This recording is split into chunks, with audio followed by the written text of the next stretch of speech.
Hello दोस्तों, कैसे हैं आप सब। राम जी की पाठशाला में आपका बहुत बहुत स्वागत है। उम्मीद करता हूँ आप सब अच्छे होंगे और आपकी तैयारी भी बहुत ही बेहतर ढंग से चल रही होगी। कल यूपी पैट का एग्ज़ाम था और 2 शिफ्ट में आपका एग्ज़ाम था, सुबह 10 से 12 और शाम को 3 से 5। मैंने आप लोगों ने अगर देखा होगा तो मैंने एग्ज़ाम सेंटर से ही एनालिसिस किया था। अंकित भाटी सर ने भी एनालिसिस किया था और तो किसी का इस तरह का एनालिसिस एग्ज़ाम सेंटर से मुझे दिखाई नहीं दिया। पर एक्चुअली में स्टूडियो में एनालिसिस करने से बेहतर होता है कि आप एग्ज़ाम सेंटर पे जाके वाकई में जो अभ्यर्थी हैं, जो एग्ज़ाम को करके आए हैं, उनसे पूछा जाए, उनके एनालिसिस को लिया जाए और उसके आधार पर चीज़ों को बनाया जाए। अब मैं दूसरी शिफ्ट में भी उधर ही था, उसके बाद भी मैंने 5 बजे वाली शिफ्ट का भी रिव्यू लिया था, पर वहाँ थोड़ी असुविधा होने के कारण मैं वीडियो नहीं बना पाया। फर्स्ट शिफ्ट का मैंने बनाया था। तो आप में से बहुत सारे लोग मुझसे पूछ रहे हैं कि सर सेफ स्कोर क्या होगा और कट ऑफ क्या होगा। तो पहली बात तो मैं आपको बता देता हूँ, ये एग्ज़ाम आपका कोई जॉब देने वाला एग्ज़ाम नहीं है, ठीक है। ये जस्ट क्वालिफाइंग नेचर का एग्ज़ाम था, आपको क्वालिफाई करना है। तो जिन एग्ज़ाम्स में क्वालिफाई करना होता है तो उसके बारे में कट ऑफ वर्ड यूज़ करना थोड़ा ठीक नहीं है, पर in general cut off word use हो रहा है क्योंकि सबका स्कोर कार्ड बन जाएगा। जितने लोगों ने भी एग्ज़ाम दिया है उन लोगों का स्कोर कार्ड बन जाएगा और स्कोर कार्ड बन के साइट का जो आयोग है उसकी साइट पे पहुंच जाएगा। उसके बाद जब मेंस की परीक्षा होगी, यानी लेखपाल की और अन्य विभागों में जब भर्तियां की जाएंगी, तो उनमें ये बोला जाएगा कि भाई जिसके पीईटी में, जिसके पैट में इतने नंबर हैं, वो आदमी अर्ह है, वो एलिजिबल है, वो आदमी आके अपना फॉर्म भर ले। तो सेफ स्कोर कहना ज़्यादा बेहतर है, ठीक है। Safe score for mains, cut off भी आप कह लेंगे तो कोई इतनी बड़ी बात नहीं है। अब देखो क्योंकि ये सभी का स्कोर बनना है, कोई पास फेल अभी इसमें हो नहीं रहा है। बाकी आगे जाके पता लगेगा कि कितने वाले बच्चों को लेखपाल में एंट्री दिया जा सकता है और उसी के आधार पे मैंने जो सर्वे किया था और अटेम्प्ट लोगों ने कितने किए, ये भी बहुत ज़्यादा मायने रखता है। यहाँ पे ये मायने रखता है कि लोगों ने अटेम्प्ट कितना किया है, कितने लोगों ने पेपर दिया है, कितने लोगों ने फॉर्म भरा था। यहाँ पे इसका कोई खास रोल नहीं है क्योंकि सबका स्कोर कार्ड बन जाएगा। यहाँ पे किसी का किसी से फिलहाल अभी कंपटीशन नहीं है, बाकी आगे जाके थोड़ा कंपटीशन इसमें बन जाएगा। पीईटी के आधार पे कंपटीशन नहीं है, आगे ये इसमें जो स्कोर बन जाएगा आपका, इसके आधार पे कंपटीशन होगा। तो कल जब मैं गया था वहाँ पे तो मैंने बहुत सारे बच्चों से बात की, तो सब लोगों ने जो अटेम्प्ट बताए, मैंने पूछा भाई कितने आपने अटेम्प्ट किए, कितने आपने अटेम्प्ट किए, तो मुझे 90 या 100 वाला कोई भी नहीं मिला। मेरे को जो सब मिले उन्होंने बोला कितना कि 70 या 80, 70 या 80। आपने कितना अटेम्प्ट किया? 70 किया। आपने कितना? 80 किया। 80 से ऊपर वाला मुझे कोई नहीं मिला।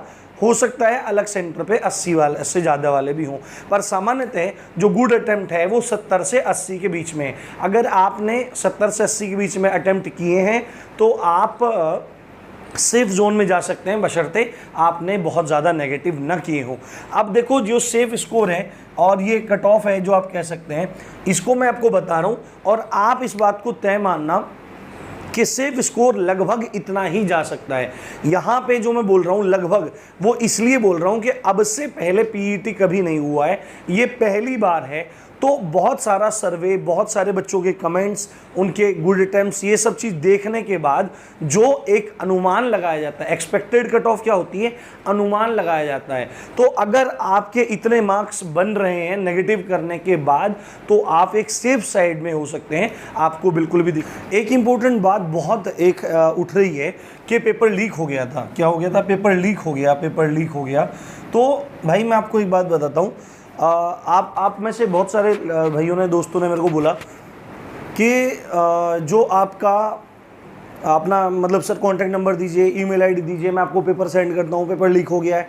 तो भाई आयोग ने भी इस बात की पुष्टि की है, कोई पेपर लीक नहीं हुआ है। हुआ कैसे कि कुछ लड़के जो होते हैं, कुछ लोग ऐसे होते हैं जो अराजक तत्व होते हैं। जब उनको बोला गया था कि जो आपका क्वेश्चन बुकलेट है, जो आपकी प्रश्न पुस्तिका है, वो प्रश्न पुस्तिका आपको जमा करके जानी है, बट वो लोग क्या करते हैं, वो लोग लिए और भाग गए, लिए सेंटर पे से भाग गए, सेंटर पे से लिए भाग गए और उसके फ़ोटो खींच के डाल दिए कि भाई, और वही चीज़ हुई, वो फ़ोटो खींच के डाल दिए।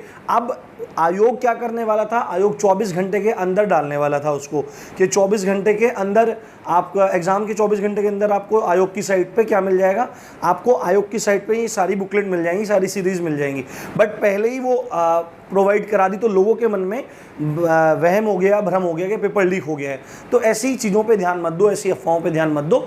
आप लोग बस अपने एसआई के पेपर पे ध्यान दो, अगर एसआई का पेपर दे रहे हो, या कोई और एग्ज़ाम पे ध्यान दो। और जिनका ये स्कोर जो मैं अभी बता रहा हूँ, ये अगर आपका आ रहा है तो आप अपने लेखपाल की तैयारी में लग जाओ, बहुत बड़ी वैकेंसी है, दिक्कत नहीं है। चलिए डिस्कशन शुरू करते हैं।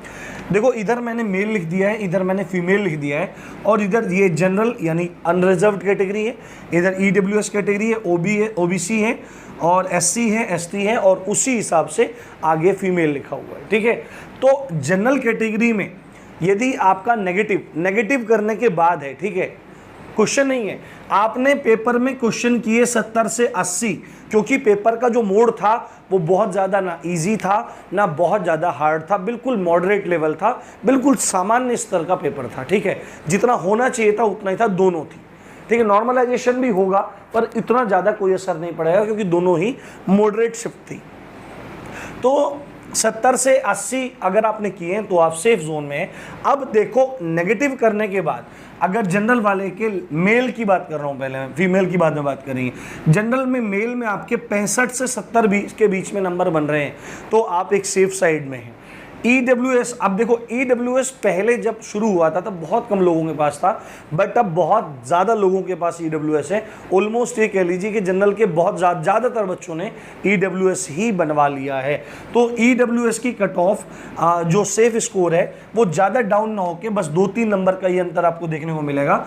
और ईडब्ल्यूएस का जो सेफ स्कोर है, अगर आपका 62 से और 65 के बीच में मार्क्स बन रहा है तो आपको कोई दिक्कत वाली बात नहीं है, आप लेखपाल की तैयारी को स्टार्ट कर सकते हैं। ठीक है, लेखपाल की तैयारी को स्टार्ट कर सकते हैं। ओबीसी के लिए मैं एक चीज़ बता देता हूँ, यदि आपका ये सेफ स्कोर है और आप पहली बार राम जी की पाठशाला को देख रहे हैं तो सब्सक्राइब करना मत भूलिए, क्योंकि लेखपाल की नौकरी आपकी यहीं से निकलेगी, वो भी निःशुल्क। कैसे निकलेगी? जो ग्रामीण विकास वाला है, जो आपको शायद ही वो क्वालिटी कहीं मिले, वो क्वालिटी मैं आपको फ्री में दूंगा। पहले एक बार पढ़ाऊंगा, फिर मैराथन भी कराऊंगा और प्रैक्टिस भी करवाऊंगा एग्जाम टाइम पे। और जीएस का जो सारा सेक्शन है, जीएस का सारा सेक्शन है, उसको हम लोग चलाए हुए हैं। अभी पीईटी की वजह से वो चीज़ बाधित हो गई थी, एसआई और उसके लिए सेम वो चलता रहेगा।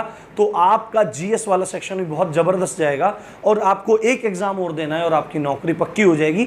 तो इसलिए सब्सक्राइब करना मत भूलना और बेल नोटिफिकेशन बजाना मत भूलना, क्योंकि फिर आप बोलते हैं कि नोटिफिकेशन नहीं मिलता। साथ में टेलीग्राम का लिंक आपको दे दूंगा डिस्क्रिप्शन में, उस डिस्क्रिप्शन में ऐसे आप टेलीग्राम को जाके ज्वाइन कर लेना। ओबीसी में देखो, ईडब्ल्यूएस और ओबीसी लगभग आसपास ही रहने वाले हैं, 1-2 नंबर का ही अंतर है।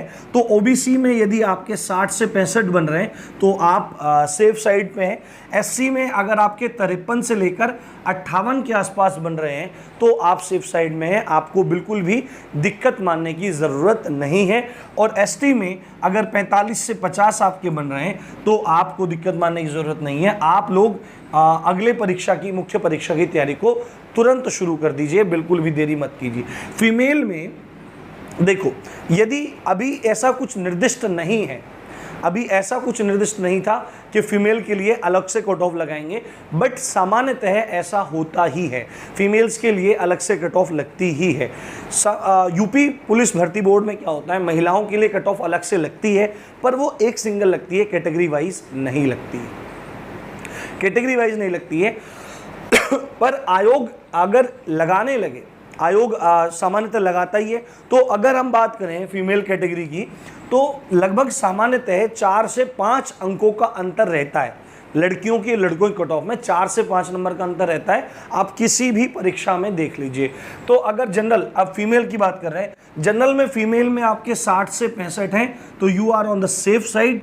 ईडब्ल्यूएस में देखो थोड़ा ज़्यादा अंतर बन जाएगा, क्योंकि लड़कियों का इतना ज़्यादा ईडब्ल्यूएस नहीं बना है तो वहाँ पे फ़र्क पड़ जाएगा। जबकि यहाँ पे देखो, यहाँ पे 5 नंबर का अंतर है ईडब्ल्यूएस में और यहाँ पे यहाँ पे देखो आप 5 से भी ज़्यादा नंबर का अंतर आपका देखने को मिल सकता है, ठीक है। अगर इधर से और इधर देखो कितना अंतर आपका देखने को मिल सकता है, 5 से भी ज़्यादा नंबर देखने को मिल सकते हैं कम। तो 55 से 60 अगर फीमेल ईडब्ल्यूएस में है तो आराम से आपके हो जाने के चांसेस हैं। ओबीसी में भी लगभग आप इतना ही मानिए, गर्ल्स का ओबीसी और ईडब्ल्यूएस गर्ल्स में 55 से 60 सेफ स्कोर है, और एससी का आपका अगर लड़की है आप फीमेल है तो 50 से अगर 55 के बीच में स्कोर आपका जा रहा है तो कोई दिक्कत नहीं है। अगर एक आध नंबर इधर उधर भी हो रहा है इसके अकॉर्डिंग तो भी आप ज़्यादा घबराने की ज़रूरत नहीं है, क्योंकि ये अनुमानित कट ऑफ है, ठीक है। अनुमानित बच्चों के एनालिसिस के आधार पर, बच्चों के डेटा के आधार पर ये सब चीज़ें तैयार होती हैं, नहीं तो किसी के भी साथी आयोग में नहीं बैठे और किसी को भी टू द पॉइंट चीज़ें नहीं पता होती हैं। ये एक अनुमान होता है जो ज़्यादातर सही ही निकलता है, इसके आसपास रहता है। और एसटी में फीमेल का कट ऑफ जाने वाला है 40 से 45। तो आप लोग अभी तैयारी शुरू कर दीजिए, जल्दी ही आपकी जीएस की और ग्रामीण विकास की क्लासेस भी हम लोग शुरू कर देंगे। और जीएस जो मैं आपको कराऊंगा वो मैं ऑब्जेक्टिव टाइप क्वेश्चन विद व्याख्या करवाऊंगा, और ग्रामीण विकास जैसे ही परीक्षा आनी होगी नवंबर में, जैसे ही होगा माहौल बनेगा उसके बाद आपकी पटवारी की परीक्षा के लिए भी हम काम को चालू कर देंगे। तो इसी अच्छी बात के साथ आप देख रहे थे राम जी की पाठशाला, मैं हूँ राम भारद्वाज। जय हिंद, जय भारत।